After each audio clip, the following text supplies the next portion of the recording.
أعوذ بالله من الشيطان الرجيم.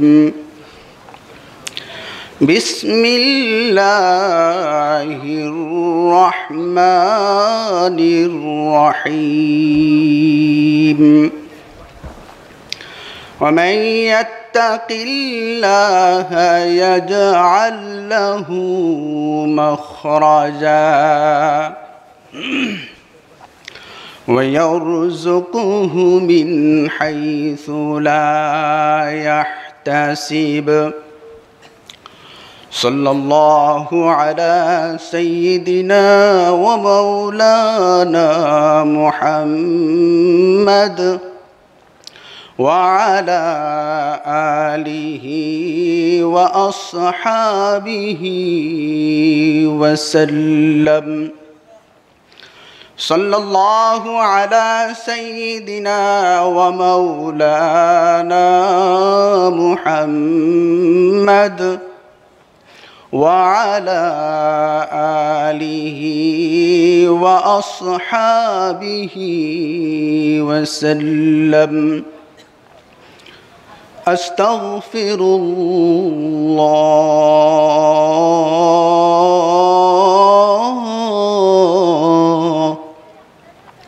إن الله غفور رحيم. أستغفر الله ربي من كل ذنب وأتوب إليه.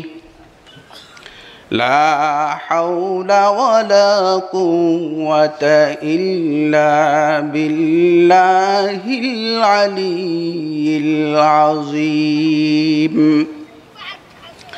سبحانك لا علم لنا إلا ما علمتنا إنك أنت العليم الحكيم. سبحانك لا علم لنا إلا ما علمتنا إنك أنت العليم الحكيم. مغفر الدار أمد أزل تفتو مغفر الدار أمد أزل تفتو زاک خود فرموده لا تقنطوا زاک خود فرموده لا تقنطوا بحر الطاف تو بے پایا بود بحر الطاف تو بے پایا بود نا امید از رحمتت شیطان بود نا امید از رحمتت شیطان بود. یا الہی مجھ سے مجھ کو دور کر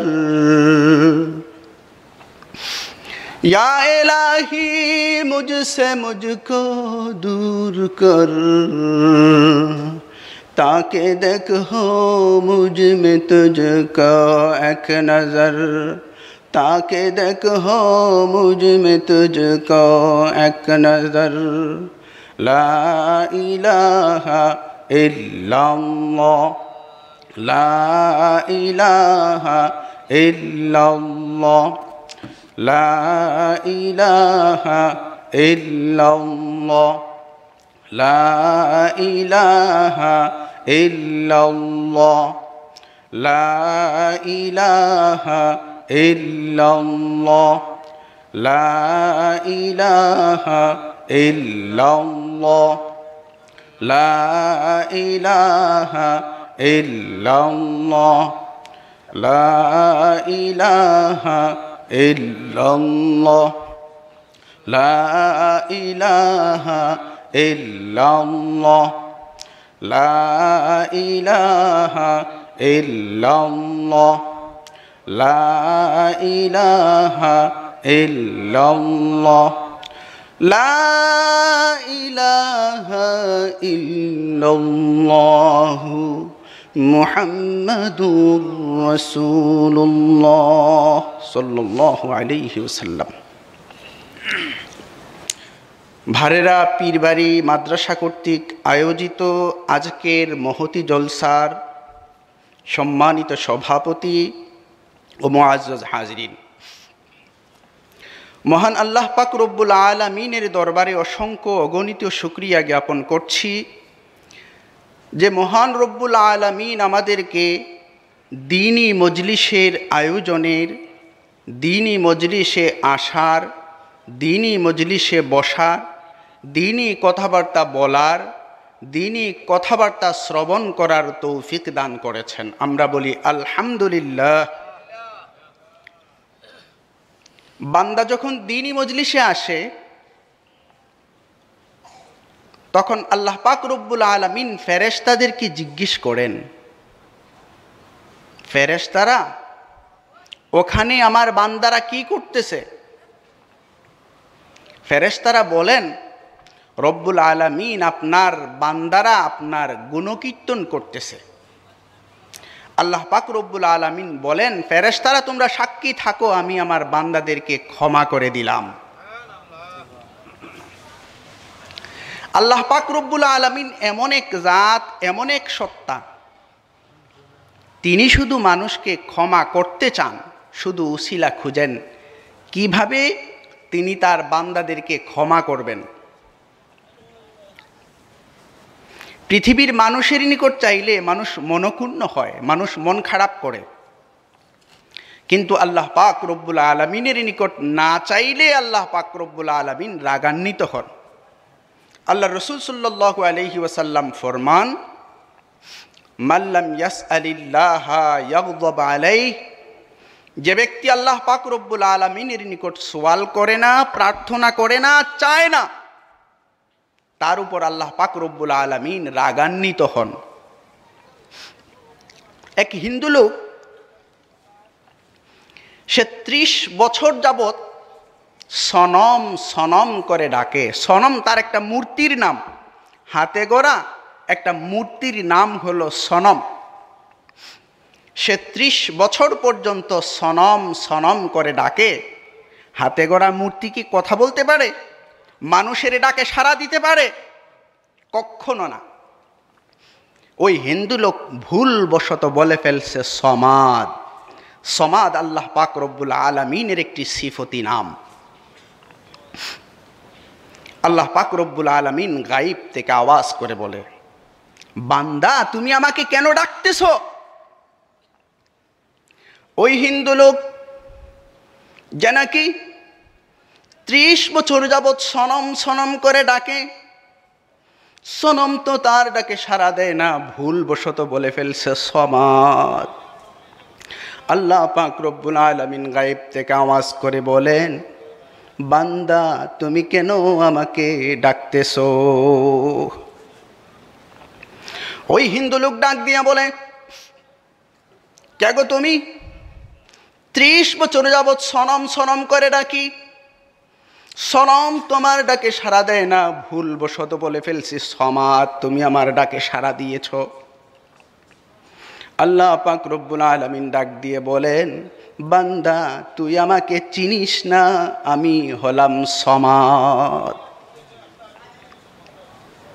এই যে আপনারা যারা বৃদ্ধ বাবারা মাহফিলে আসছেন, মনে মনে যদি থাকে এই মাহফিলটা হয়তো আমার জীবনের শেষ মাহফিল হয়ে যাবে, জীবনে অনেক গুনার কাজ করেছি, অনেক পাপ করেছি, এখানে দোয়া হবে, মুনাজাত হবে, আল্লাহ পাক রব্বুল আলামিনের নিকট ক্ষমা প্রার্থনা করব। আল্লাহ পাক রব্বুল আলামিন ডাক দিয়ে বলেন, বান্দা আমি তো তোমাকে ক্ষমা করে দেই, শুধু তাই নয়, তোমার জীবনের সব গুনাহগুলিকে আমি নেকি দ্বারা পরিবর্তন করে দেই। ক্ষমা করেই শেষ না, তোমার জীবনের সব গুনাহগুলিকে আমি নেকি দ্বারা বদলায়া দিই। এটা কি আমার কথা? আল্লাহ পাক রব্বুল আলামিন সূরা ফুরকানের 70 নম্বর আয়াতে বলেন, ইল্লা মান তাবা ওয়া আমানা ওয়া আমিলা আমালান সালিহান ফাউলাইকা ইউবাদদিলুল্লাহু সাইয়্যাতিহিম হাসানাত। যে ব্যক্তি তওবা করলো, ঈমান আনলো, সৎ কাজ করলো, আমলে সালেহ করলো, নেক কাজ করলো, ভালো কাজ করলো, শরীয়তের বিধি বিধান পালন করলো, আল্লাহ পাক রব্বুল আলামিন বলতেছেন আমি তো তাকে ক্ষমা করে দিই। শুধু তাই নয়, তার জীবনের সব গুনাহগুলিকে আমি নেকি দ্বারা বদলায়া দিই।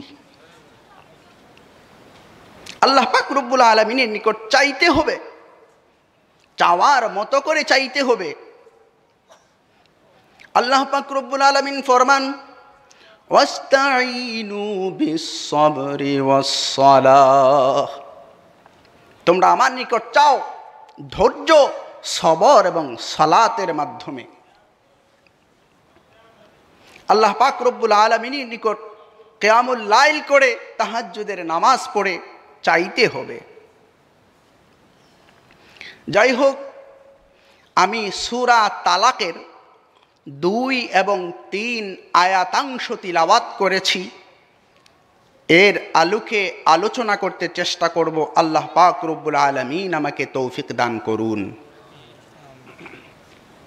আল্লাহ পাক রব্বুল আলামিন ফরমান, وَمَن يَتَّقِ اللَّهَ يَجْعَل لَّهُ مَخْرَجًا وَيَرْزُقْهُ مِنْ حَيْثُ لَا يَحْتَسِبُ। যে ব্যক্তি আল্লাহ পাক রব্বুল আলামিনকে ভয় করবে, ইয়াজআল লাহু মাখরাজা, তাকে আল্লাহ পাক রব্বুল আলামিন নাজাতের পথ বের করে দেবেন, মুক্তির পথ বের করে দেবেন। আল্লাহ কি বলতেছেন?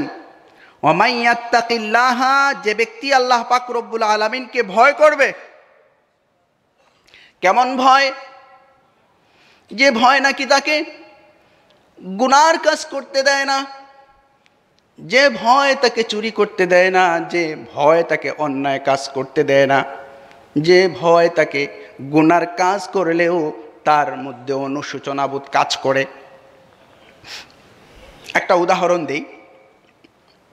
তাম্বিহুল গাফিলিন 164 নম্বর পৃষ্ঠা, জুহরি থেকে বর্ণিত,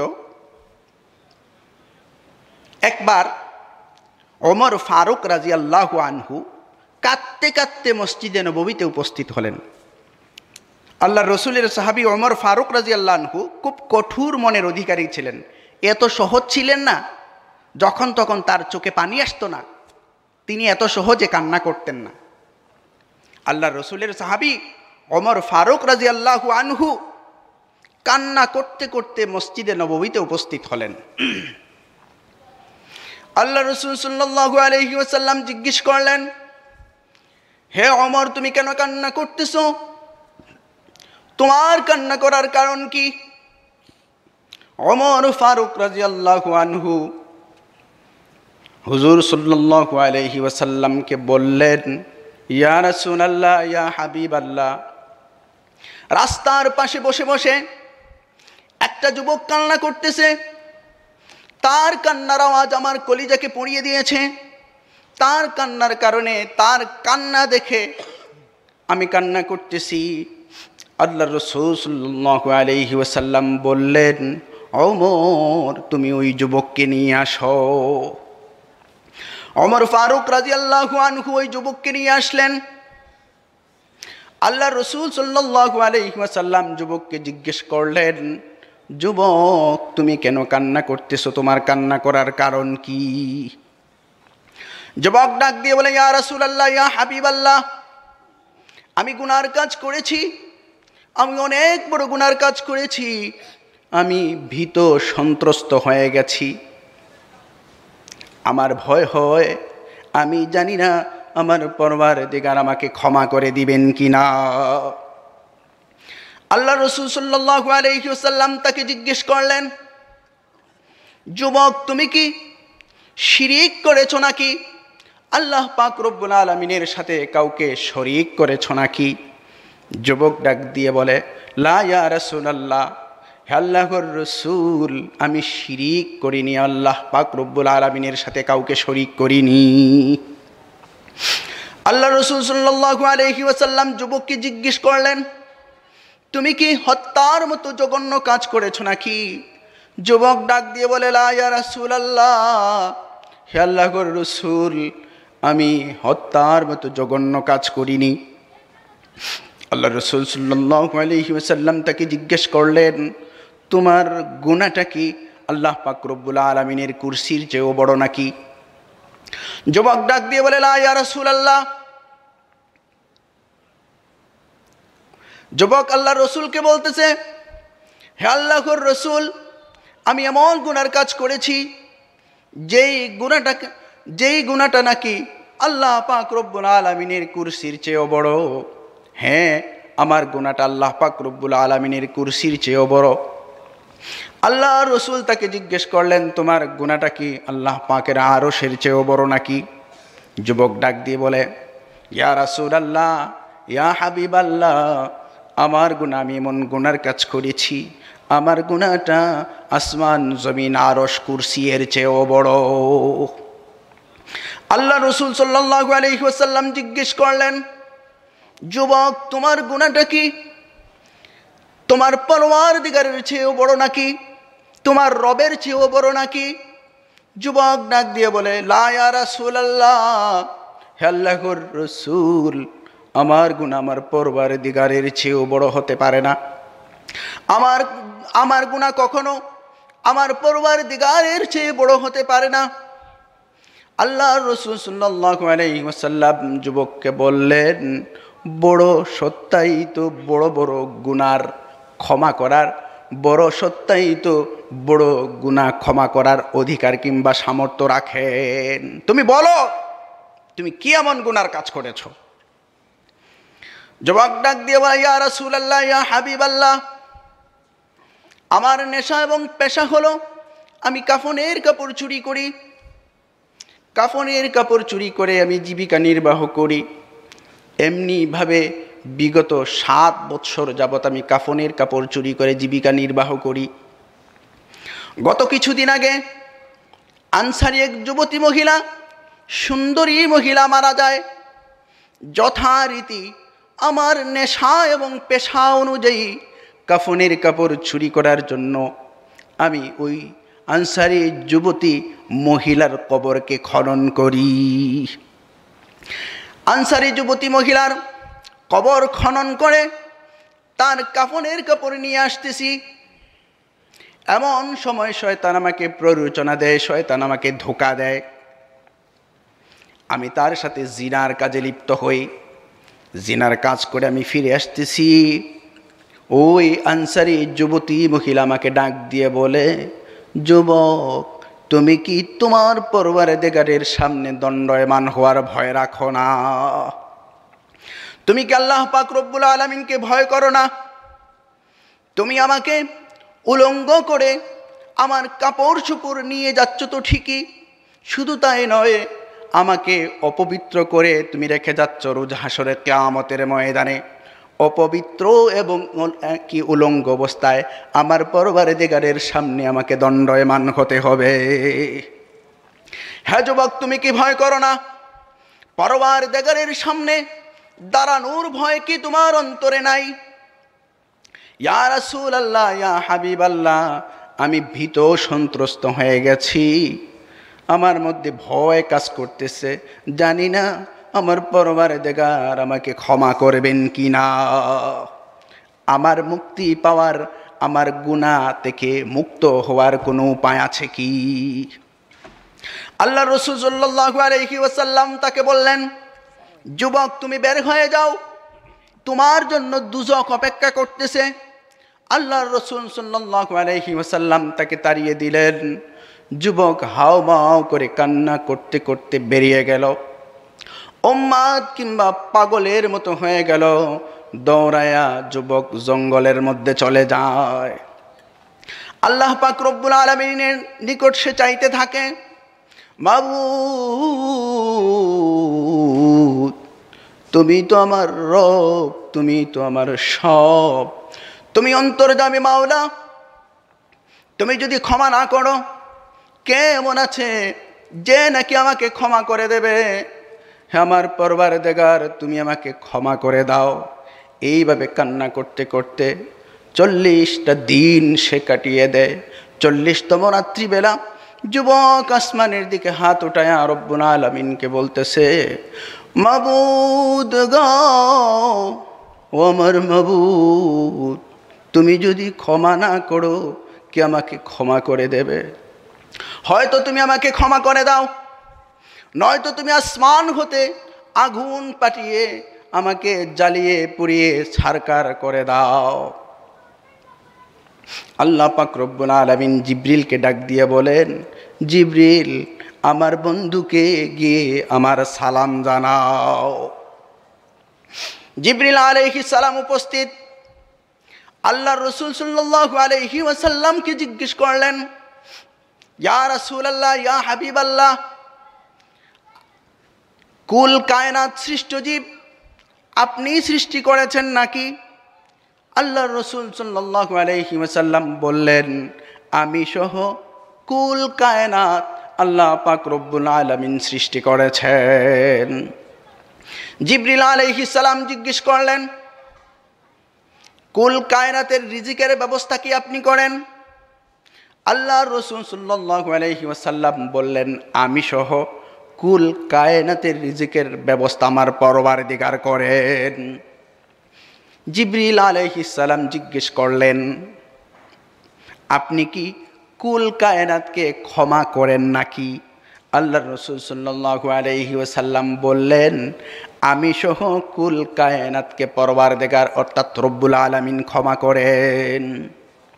জিবরিল আলাইহিস সালাম বললেন, ওই যুবক যাকে নাকি আপনি তাড়িয়ে দিয়েছেন, ওই যুবককে আল্লাহ পাক রব্বুল আলামিন ক্ষমা করে দিয়েছেন, আর বলেছেন যেন আপনিও তাকে ক্ষমা করে দেন। সুবহানাল্লাহ বলবেন না? আল্লাহ পাক রব্বুল আলামিন বলেন, ওয়া মাইয়াত্তাকিল্লাহা ইয়াজআল লাহু মাখরাজা ওয়া ইয়ারযুকুহু মিন হাইসু লা ইয়াহতাসিব।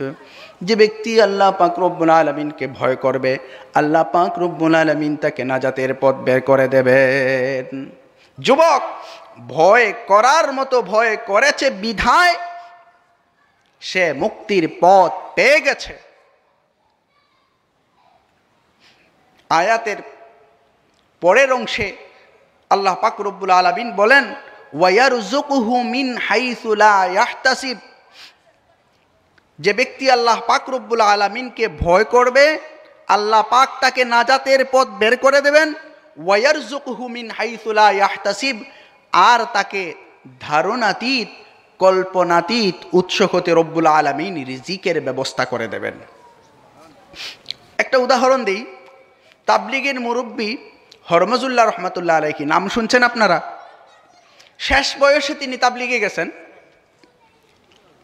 তো রাত্রিবেলায় আসার পরে খাবার খেতে বসবেন, তো তিনি তার সাথীদেরকে বলতেছেন, আমি কই মাছ ভাজা দিয়ে ভাত খাবো, অথচ কই মাছ রান্না হয়নি। তিনি বলতেছেন কি, না আমি কই মাছ দিয়ে খাবার খাবো, ভাত খাবো, কই মাছ। তো সাথীরা বলতেছেন, হজরত কই মাছ তো রান্না করিনি, আচ্ছা আগামীকালকে আমরা কই মাছ কিনে নিয়ে রান্না করব, তারপর আপনাকে খাওয়াবো। উনি বলতেছেন, না আমি কই মাছ দিয়ে ভাত খাবো। তো ঠিক তখনই দেখা যায় কে যেন মসজিদের দরজার কড়া নাড়তেছে। দরজা খুলে দেখা যায় থালা ভর্তি কই মাছ ভাজা। হযরত আপনাদের জন্য হাদিয়া।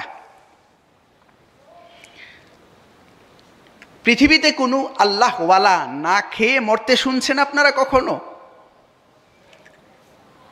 চিকিৎসার অভাবে মারা গেছেন, খাবারের অভাবে মারা গেছেন, শুনছেন? ওয়ামান ইয়াতাওয়াক্কাল আলাল্লাহ ফাহুয়া হাসবুহ। যে আল্লাহ পাক রব্বুল আলামিনের উপর ভরসা করে রাখে তার জন্য আল্লাহই যথেষ্ট। ওয়া ইয়ারযুকুহু মিন হাইসু লা ইয়াহতাসিব। আল্লাহ পাক রব্বুল আলামিন, যে ব্যক্তি আল্লাহ পাক রব্বুল আলামিনকে ভয় করবে, আল্লাহ তাকে নাজাতের পথ বের করে দেবেন এবং তাকে ধারণাতীত উৎস হতে রব্বুল আলামিন রিজিকের ব্যবস্থা করে দেবেন। আপনারা কি আমার কথা বুঝেন? রিজিক দুই প্রকার, একটা হলো দেহের রিজিক, একটা হলো রূহের রিজিক। এই দেহটা হলো মাটির তৈরি, মাটির তৈরি দেহের জন্য রিজিক হিসেবে, খাবার হিসেবে মাটি থেকে উৎপন্ন ফসল আমরা খাবার হিসেবে গ্রহণ করি, ঠিক কি না?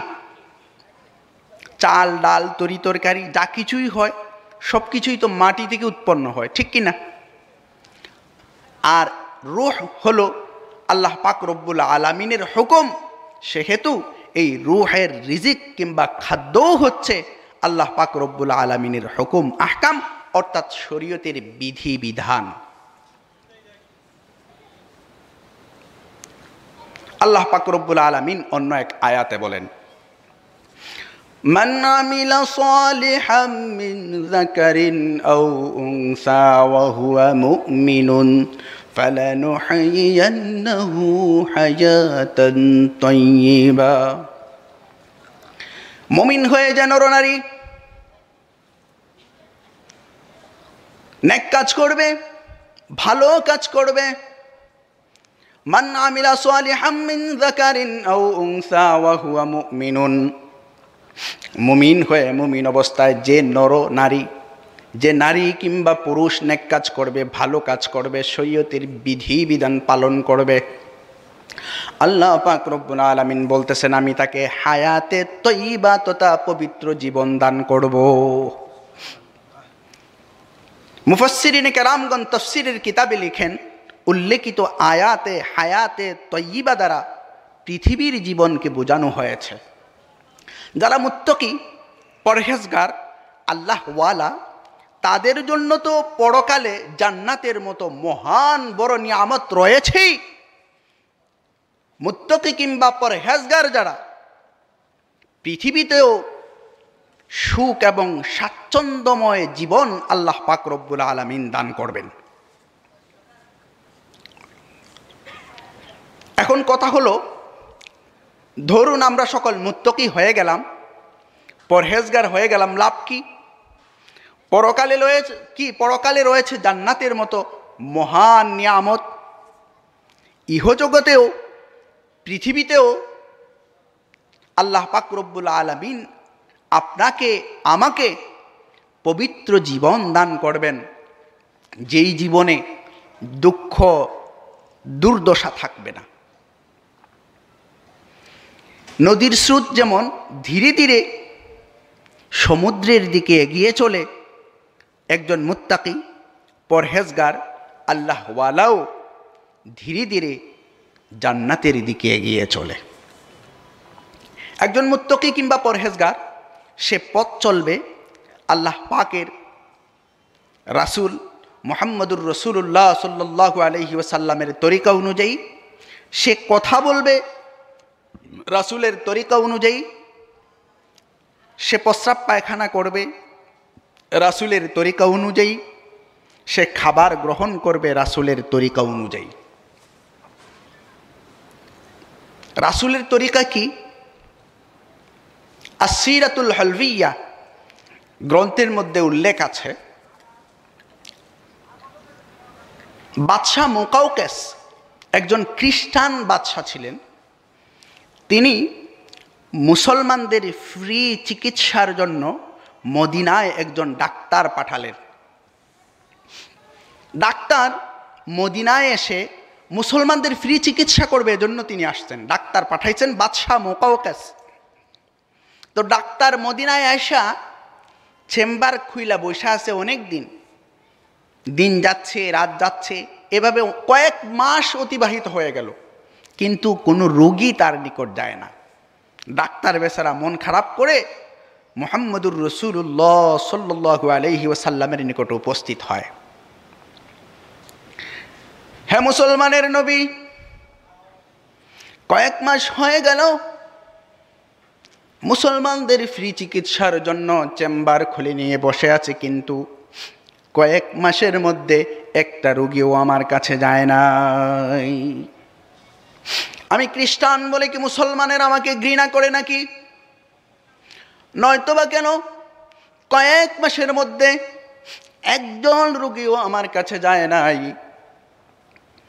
আল্লাহ রাসূল সাল্লাল্লাহু আলাইহি ওয়াসাল্লাম ডাক্তারকে বললেন, ইরজি ইলা বালাদিকা ফালা হাজাতা লানা বিকা ফাইন্না কওমুন লা নাকুলু হাত্তা নাজুআ ওয়া নাকুমু আনহু ওয়া লাম নাশবা মিনহু। আল্লাহ রাসূল সাল্লাল্লাহু আলাইহি ওয়াসাল্লাম ডাক্তারকে বললেন, হে ডাক্তার, তুমি তোমার দেশে ফিরে যাও। কেননা আমরা এমন এক জাতি, এমন এক সম্প্রদায়, আমরা পেটে খিদা না লাগলে খাবার খেতে বসি না, আর পেটে খিদা থাকা অবস্থায় আমরা খাবার থেকে উঠে পড়ি। আল্লাহ রসুল বলছেন, ডাক্তার, রুগী তোমার নিকট যাবে কেন? মানুষ যখন রুগী হয় তখনই তো মানুষ ডাক্তারের কাছে যায়। রুগী না হইলে কি সুস্থ মানুষ কি ডাক্তারের কাছে যায়? আমার কথা মনে হয় আপনাদের ভালো লাগতেছে না। এই যে এই জায়গাটা খালি, ওইখানে অনেক লোকজন বসা, এই জিনিসটা কিন্তু ভালো দেখায় না। একটু আগায়া বসলে ভালো হয়। তো যে কথা বলতেছিলাম, তো মানুষ ডাক্তারের কাছে কখন যায়? যখন মানুষ অসুস্থ হয়। তো ডাক্তার কয়েক মাস ধরে চেম্বার খুলে নিয়ে বসে আছে, কোনো রুগী পাইতেছে না, তার নিকট কোনো রুগী যায় না। আল্লাহ রাসূল বলছেন, তুমি তোমার দেশে ফিরে যাও, তোমাকে আমাদের দরকার নাই। কারণ আমরা এমন এক জাতি, এমন এক সম্প্রদায়, আমরা পেটে খিদা না লাগলে খাবার খেতে বসি না, আর পেটে খিদা থাকা অবস্থায় খাবার থেকে উঠে পড়ি। রোগ ব্যাধি হয় তিনটা কারণে। তিনটা কারণে রোগ ব্যাধি হয়, মানুষ অসুস্থ হয়। এক নাম্বার, সময় মতো খাওয়া দাওয়া না করলে। দুই নাম্বার, সময় মতো না ঘুমালে। তিন নাম্বার, সময় মতো প্রস্রাব পায়খানা না করলে।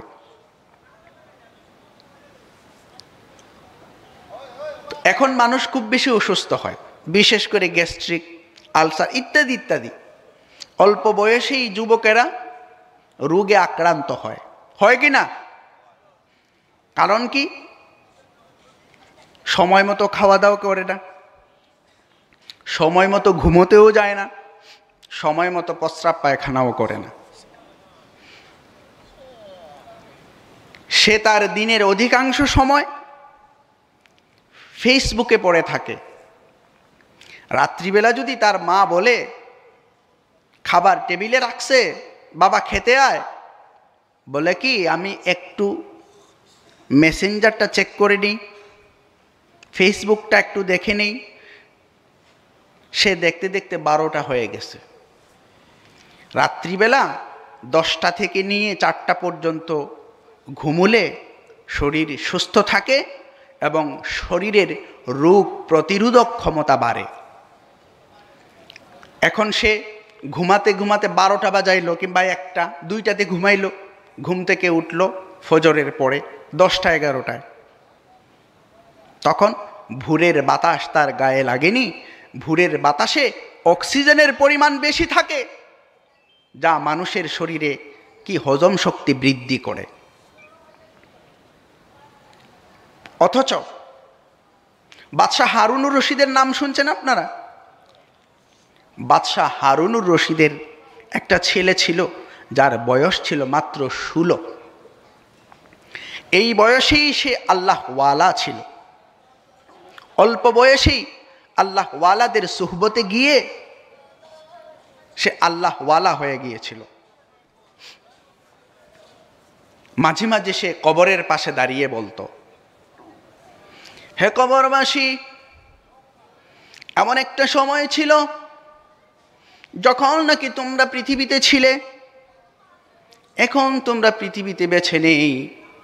জানি না তোমরা কবরে কি অবস্থায় আছো, কেমন আছো। আফসুস, আমার ইচ্ছে করে তোমাদের অবস্থা আমি একটু জানি না তোমরা কি হালতে কিংবা কি অবস্থায় কবর জগতে তোমরা জীবনযাপন করছো। এই বাদশাহ হারুনুর রশিদের 16 বছরের যুবক, বাদশার সন্তান হওয়া সত্ত্বেও সে খুব সাদাসিধে জীবনযাপন করত। সে রাজকীয় পোশাক পরিধান করত না। একবার সে একটা ময়লা চাদর পরে, শুধুমাত্র একটা চাদর পরে, জীর্ণশীর্ণ একটা ময়লা চাদর পরে সে রাজ দরবারে উপস্থিত হয়।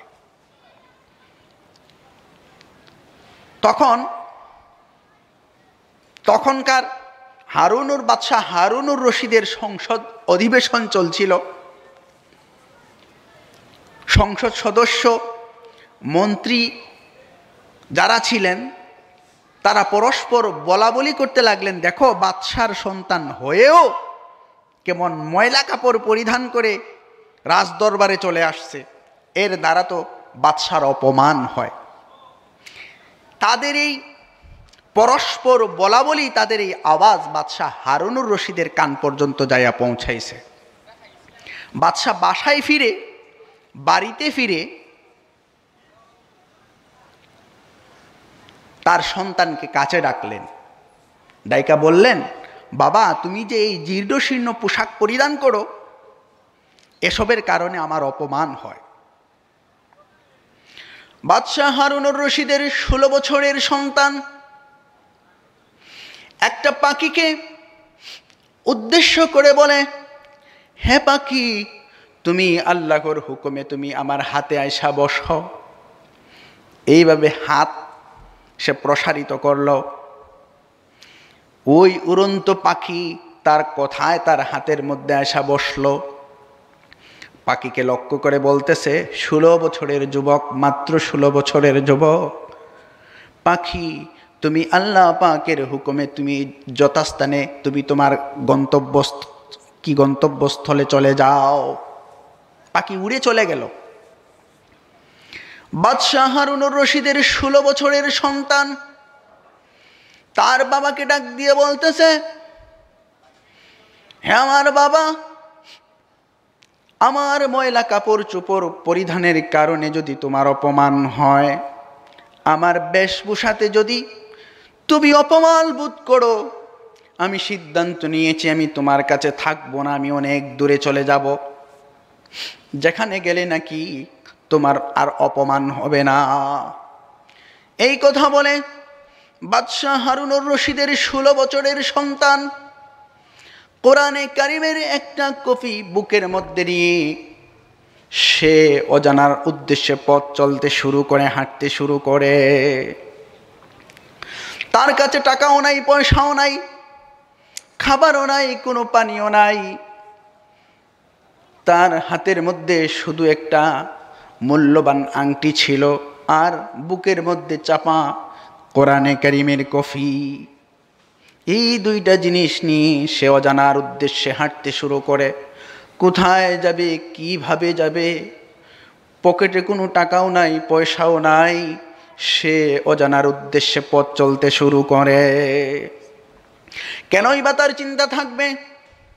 আল্লাহ পাক রব্বুল আলামিন তো বলেই দিয়েছেন, আলা ইন্না আউলিয়া আল্লাহি লা খাউফুন আলাইহিম ওয়ালা হুম ইয়াহজানুন।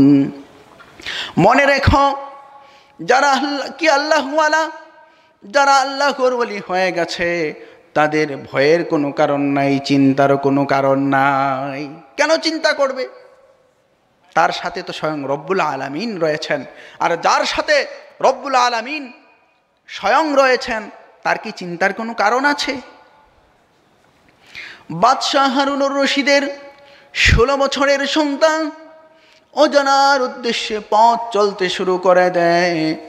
কোথায় যাবে, কিভাবে যাবে, পকেটের মধ্যে কোনো টাকাও নাই, পয়সাও নাই। অজানার উদ্দেশ্যে সে পথ চলতে শুরু করে।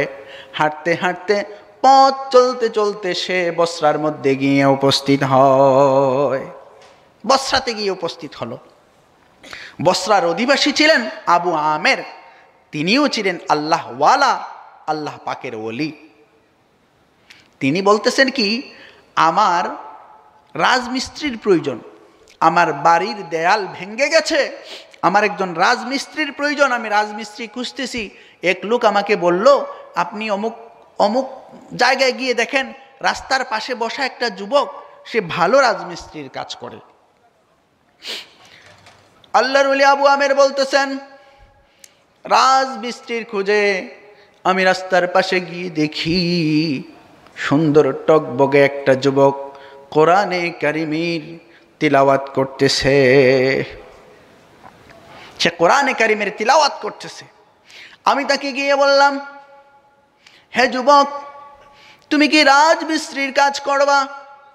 আমার বাড়ির দেয়াল ভেঙে গেছে, তুমি কি দেয়ালের মেরামতির কাজ করে দিবা? যুবক বলে, হ্যাঁ, আমি আপনার বাড়ির দেয়ালের মেরামতির কাজ করব, রাজমিস্ত্রির কাজ করব, তবে দুইটা শর্ত। এক নম্বরের শর্ত হলো, সারাদিন কাজ করব, সারা দিনের বিনিময়ে আমাকে 1 দিরহাম এবং 1 দানেক দিতে হবে। 1 দানেক হলো 1 দিরহামের 6 ভাগের 1 ভাগ, অর্থাৎ ষষ্ঠমাংশ। আল্লাহর ওলি আবু আমের বললেন, ঠিক আছে, আমি তোমার শর্ত মেনে নিলাম। 2 নম্বরের শর্তটা কি বলো? যুবক ডাক দিয়ে বলে, সারাটা দিন আমি আপনার কাজ করব, কিন্তু যখন মসজিদের মিনারায় আজান হয়ে যাবে, আমাকে নামাজের জন্য যথেষ্ট সময় ছুটি দিতে হবে। তিনি বললেন, ঠিক আছে, তোমাকে নামাজের জন্য যথেষ্ট সময় ছুটি দেব, ঠিক আছে, আমার সাথে চলো। আবু আমের বলেন, যুবকের 2টা শর্ত মেনে নিয়ে আমি এই যুবককে নিয়ে বাড়িতে আসলাম, তাকে তার কাজটা বুঝিয়ে দিলাম। দিনের শেষে আমি লক্ষ্য করে দেখি, একা একটা যুবকই 10 জনের কাজ করে ফেলছে। সুবহানাল্লাহ বলবেন না? মাত্র যুবক একজন, এক যুবকই 10-12 জনের কাজ করে আমার কাজ প্রায় কমপ্লিট করে ফেলছে। আমার ভালো লাগলো, আমি যুবকের কাজে সন্তুষ্ট হলাম, আমি খুশি হয়ে তাকে 2টা দিরহাম দিলাম। যুবক বলতেছে, এই তো কথা ছিল না, কথা ছিল 1 দিরহাম এবং 1 দানেক নেব। যুবক 1 দিরহাম এবং 1 দানেক নিয়ে চলে গেল। আল্লাহর ওলি আবু আমের বলতেছেন, পরের দিন ওই যুবককে আমি খুঁজতেছি আমার অসম্পূর্ণ কাজ সম্পূর্ণ করার জন্য, কিন্তু যুবকের দেখা আমি পাই না। আমি খুঁজতেছি তো খুঁজতেছি, কিন্তু যুবকের দেখা তো আমি পাই না। এক লোক আমাকে বলল, আপনি যে যুবককে খুঁজতেছেন, এই যুবক সপ্তাহের 7 দিন কাজ করে না, সপ্তাহের শনিবার মাত্র 1টা দিন কাজ করে, বাকি 6টা দিন সে জঙ্গলের মধ্যে আল্লাহ পাকের কুদরতি কদমের মধ্যে সিজদারত থাকে। আল্লাহর ওলি আবু আমের বলেন, যুবকের কাজে আমি সন্তুষ্ট হয়েছি বিধায় যুবকের প্রতি আমি এমনিতেই দুর্বল হয়ে গেছি। আমি মনে মনে সিদ্ধান্ত নিলাম, আমি ওই যুবককে দিয়েই কাজ করাবো, প্রয়োজনে 1টা সপ্তাহ আমি কাজ বন্ধ রাখবো। 1 সপ্তাহ আমি কাজ বন্ধ রাখলাম। 1 সপ্তাহ পরে আমি ওই স্থানে, যেখানে আগের সপ্তাহে যুবকের সাথে দেখা হয়েছিল, গিয়ে দেখি যুবক রাস্তার পাশে বসে বসে কোরআনে কারিমের তিলাওয়াত করতেছে। আমি যুবককে গিয়ে সালাম দিলাম, তারপর জিজ্ঞেস করলাম, তুমি কি আমার রাজমিস্ত্রির কাজ করবা? আমার দেয়ালেরও সম্পূর্ণ কাজ সম্পূর্ণ করে দিবা? যুবক ডাক দিয়ে বলে, আমি তোমার রাজমিস্ত্রির কাজ করব, মজদুরির কাজ করব, আমার 2টা শর্ত। 1 নম্বরের শর্ত হলো, সারা দিনের বিনিময়ে আমাকে 1 দিরহাম এবং 1 দানেক দিতে হবে। আমাকে 1 দিরহাম এবং 1 দানেক দিতে হবে। 2 নম্বরের শর্ত হলো, সারাদিন কাজ করব, ঠিকই কিন্তু যখন মসজিদের মিনারায় আজান হয়ে যাবে, নামাজের জন্য আমাকে যথেষ্ট সময় ছুটি দিতে হবে। আল্লাহর ওলি আবু আমের বলতেছেন, আগের দিনের মতো 2টা শর্ত মেনে নিয়ে আমি যুবককে বাড়িতে নিয়ে আসলাম। আল্লাহর ওলি আবু আমের বলতেছেন, আজকের দিনে আমি দূর থেকে লক্ষ্য করে দেখি যুবক কিভাবে কাজ করে।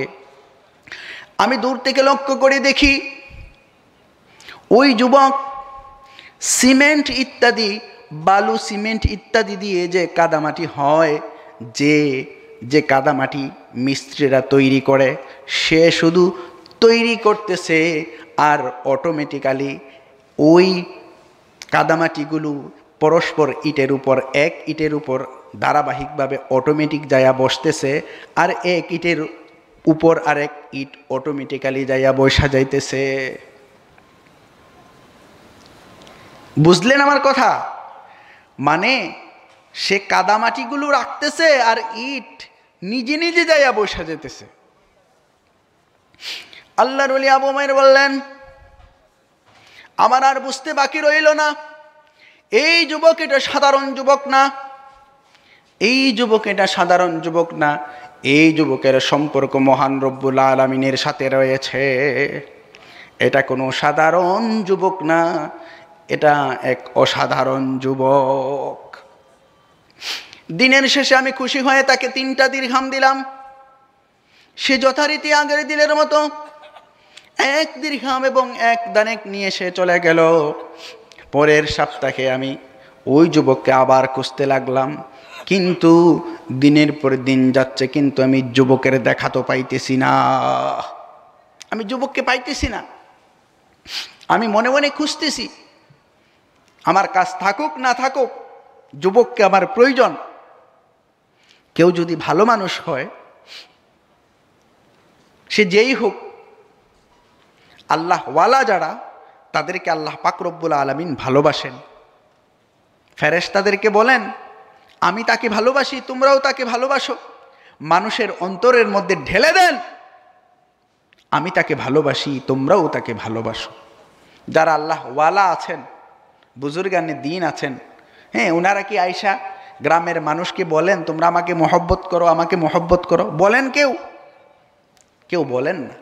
আল্লাহ মানুষের অন্তরের মধ্যে ঢেলে দেয়। ওই যুবকের প্রতি আবু আমের বলেন, ওই যুবকের প্রতি আমি দুর্বল হয়ে গেছি। আমি যুবককে খুঁজতেছি, কিন্তু যুবককে তো আর পাইতেছি না। এক লোক আমাকে বলল, আপনি যাকে খুঁজতেছেন তাকে আর আপনি পাবেন না। সে অমুক জঙ্গলের মধ্যে, বাগানের মধ্যে সে অসুস্থ পড়ে আছে, সে আর আসতে পারবে না, সেই ক্ষমতা তার নাই। আবু আমের বলেন, আমি কিছু পয়সা তাকে দিলাম। আমি বললাম, ওই যুবকের কাছে আমাকে নিয়ে চলো। কিছু পয়সার বিনিময়ে আমি ওই বাগানের মধ্যে, জঙ্গলের মধ্যে গেলাম। গিয়ে দেখি বাদশাহ হারুনুর রশিদের সন্তান। তখন আমি জানি না এটা বাদশাহ শাহজাদা বাদশার সন্তান। আমি গিয়ে দেখি মাথার নিচে শুধুমাত্র একটা ইট দিয়ে শুয়ে আছে, অসুস্থতায় কাতরাইতেছে। আমি তাকে গিয়ে সালাম দিলাম। যে প্রথমে শুনেনি, আমি আবারও তাকে সালাম দিলাম। সে আমার সালামের উত্তর দিল। আমি তার মাথাটা আমার কুলের মধ্যে উঠাইলাম। সে অসুস্থতায় কাতরাইতেছে। বাদশাহ হারুনুর রশিদের সন্তান, একজন বাদশার সন্তান, মাথার নিচে শুধুমাত্র একটা ইট দিয়ে শুয়ে আছে, তাও বয়স মাত্র 16। বর্তমান পৃথিবীর যারা রাজা বাদশাহ আছেন, তাদের সন্তানেরা কি করে? কখনো কি মাথার নিচে ইট দিয়ে ঘুমাবে, শুবে? তার সাথে আমরা যারা সাধারণ মানুষ আছি, তার পাশ দিয়ে যেতেই পারবো না, তার কাছেও যেতে পারবো না। বিলাসবহুল জীবন যাপন করছে, ঠিক কিনা? বাদশাহ হারুনুর রশিদের 16 বছরের সন্তান একটা ইট মাথার নিচে দিয়ে শুয়ে আছে।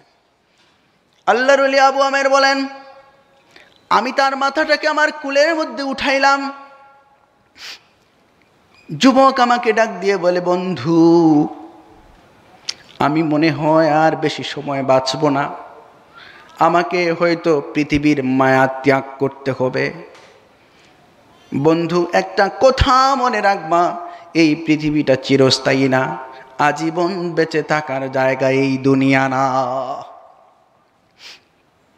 তোমাকে একটা কথা জিজ্ঞেস করব, যদি তুমি আমার কথা রাখো, তুমি আমার কথা রাখবা কিনা বলো। আবু আমের বলেন, আমি যুবককে বললাম, হ্যাঁ আমি তোমার কথা রাখবো, তুমি আমাকে বলো। যুবক হাত থেকে, আঙ্গুল থেকে তার আংটিটা খুলল, আবু আমেরের হাতে দিল।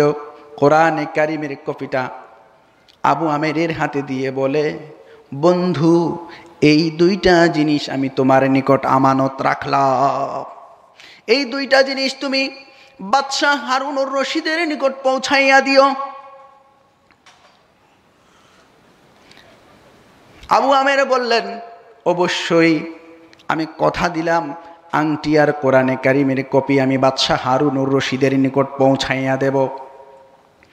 যুবক বলে, বন্ধু তুমি কি আমার আরও একটা কথা রাখবা, আমি যখন মৃত্যুবরণ করব, আমার পরনের লঙ্গিটা যে নাকি আমার কবর খনন করবে তুমি তাকে দিয়ে দিও, আর আমার পরনের জামাটা দিয়া তুমি আমাকে কি করবা, কাফনের ব্যবস্থা করবা।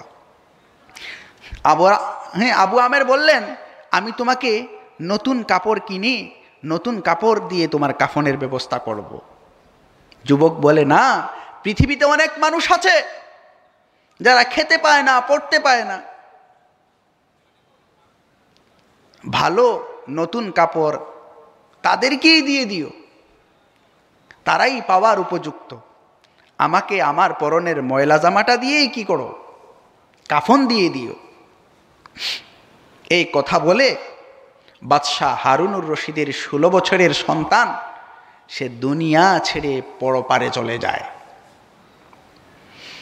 আল্লাহর ওলি আবু আমের বলেন, যুবকের কথা অনুযায়ী যে ব্যক্তি নাকি তার কবর খনন করেছে, তার লুঙ্গিটা আমি তাকে দিয়ে দিলাম, তার পরনের জীর্ণ শীর্ণ ময়লা জামাটা দিয়েই আমি তার কাফন দিলাম। আমার নিকট যে দুইটা জিনিস আমানত রেখেছে, ওই দুইটা জিনিস নিয়ে আমি বাদশাহ হারুনুর রশিদের দিকে অর্থাৎ বাগদাদের দিকে আমি রওনা হলাম। আমি বাগদাদ গিয়ে দেখি বাদশাহ হারুনুর রশিদ সৈন্য সামন্ত সহ যেন কোথায় যাচ্ছেন। আমি বললাম, আমি আপনার সাথে একটু দেখা করব। তিনি বললেন, কর্মচারীকে বললেন, লোকটাকে বসাও, আমি আসি, তারপর তার সাথে কথা বলবো, দেখা করব।